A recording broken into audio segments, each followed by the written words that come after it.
Rick and Morty comic issue 41. We start out at Party Dog's criminal party planet. Party Dog's told he's gotten richer and that people search the universe for dangerous enemies of Rick's and they expect to have him killed in a day. Well, I hope these villains are going to be really entertaining because I know Rick's going to survive their revenge. They could still torture him though.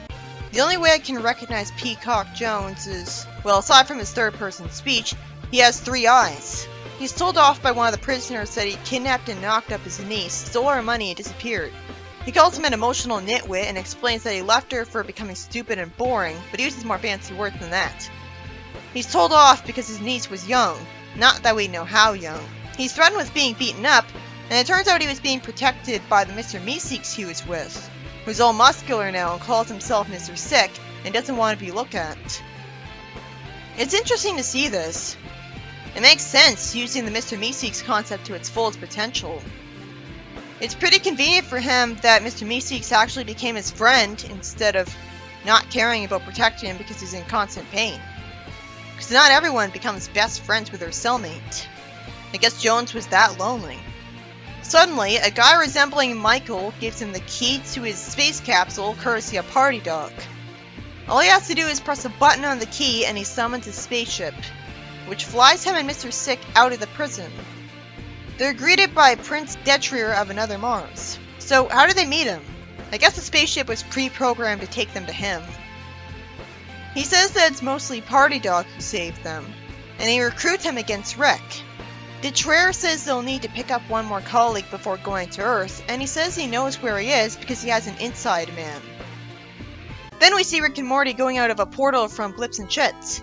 Morty says he wasn't ready for the survival horror game, which is a title that sounds like it's only survival horror for an exaggerated, overly cynical joke. I talk about video games just fine. I think the writer is literally only familiar with Anita Sarkassian as a woman who talks about video games, and nobody else, ever.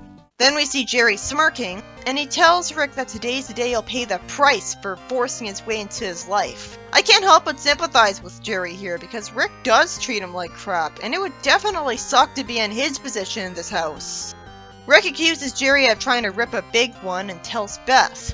Of course Rick would humiliate him right away when he tries to be intimidating. He can't even have this. Then Jerry introduces him to his Rick Revenge Squad. Rick doesn't recognize any of them because it's been so long. Prince Detrier explains that his sister died under their watch. And Morty just says, oh, instead of saying that he was upset about it too and it wasn't really their fault. It's not like they killed her.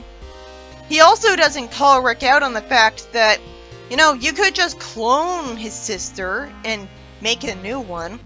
You could have made a new sister and avoided this entirely. And Rick would just say, you're not exactly helping, Morty. I guess by this point it's way too late to clone him a new sister, because they would have long since gotten rid of the remains of her. Wouldn't Rick have that in his lab? I don't know. I guess if you tried to clone a new sister for him, her DNA would have been mixed up with the spider monster.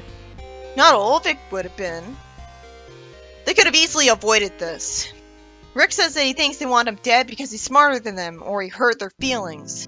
It's amusing how callously he brushes them off, but also explains perfectly why they don't like him. Beth's realistically upset about this and insults Jerry, who actually gets to make a good point here instead of the writer demonizing him, because this is a good comic book. Listen, honey, what has he ever done for you? Abandon you? Cause friction in the family? Put your children and us in serious danger every day? Then he looks too petty. Then out of complete nowhere, Jones reveals that the Rick Revenge Squad plans on killing everyone here, not just Rick, when Rick is the only one they have a grudge against. And you think they like Jerry because he doesn't like Rick either. That doesn't make any sense. And I don't see why everyone here, including the prince, would be okay with it. The prince has the most sympathetic motivation. His sister wouldn't want this. But despite doing this for his sister, he's still a monster? So if they're all murderous psychopaths, then why on earth were they waiting so long and letting these guys talk instead of immediately starting to fight them? They could have shot them all to death while they were talking to each other and ignoring them. Rick says that he wants to go to the dimension where ice cream is free and wait them out, somehow expecting that to work, when he's telegraphing this, and he has to be told that they can hear him. And he talks way too much bragging instead of just using the portal gun already. Because sometimes, even when you have a smart character, the writer writes himself into a corner and has to make him stupid too, just for the plot. So the portal gun gets shot and destroyed, because he made his freaking portal gun out of flimsy material. Or maybe it's just that the shot is really powerful. Even if he didn't talk too much, as is fortunately lampshaded by Mike's girlfriend, Ricker's portal gun would have been shot anyways when he was trying to use it. This would have been justified a lot better if his portal gun was out of battery, and then got shot. He tells Combopoulos Amy that Morty killed Mike, and he almost gets shot by a laser and climbs over a fence. Mr. Sick punches Rick, saying "can do," and smacks him into the wall. Jones wants to find Summer again. Beth's hesitation makes it obvious that she's lying when she says Summer's at a friend's house, when really she's listening to her headphones in her room. It's more interesting that Morty has to separate from Rick for the plot because there's more variety in the settings. He sees a swing set get set on fire by Amy, and the prince actually decides to do something instead of standing around, wanting to go ahead and just kill Beth and Jerry now because he doesn't want to waste the whole day. Again, why didn't this happen a lot earlier, logically? Rick goes between them and presses a button on his wrist to surround himself and his family in a force field bubble, talking like a tsundere, saying that once again he has to save these idiots. He thinks Beth is smart, so he's just talking this way to try to downplay what he's doing. It's fortunately explained right away why he waited so long to use the force field, though. It gets slammed into the wall and gets stuck, so they're not going anywhere. Still, if Rick was smart instead of getting caught up in bragging, he would have used the force field and then used his portal gun. But just like Eggman, no matter how smart and capable he is, he's not safe from his own personality. So this just barely makes sense.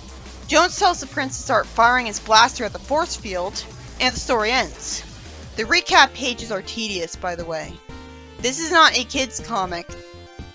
This issue is about Peacock Jones, an alien prince, and Mr. Sick going after Rick to try to kill him because Party Dog got most of them free from prison.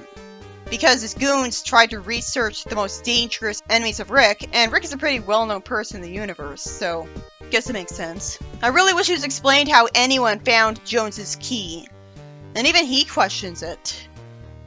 Rick cares more about bragging than escaping them as fast as possible, which is why his portal gun was destroyed and he has to protect himself and his family in a force field bubble, proving that he cares about them because he didn't have to do that. Though he could have turned on the force field right after seeing them. Meanwhile, Morty gets chased down by Combopoulos Amy, facing the consequences of what he did in the show one time. So this means that Peacock Jones, the alien prince, and Mr. Sick are all from the show universe and not C-132 apparently.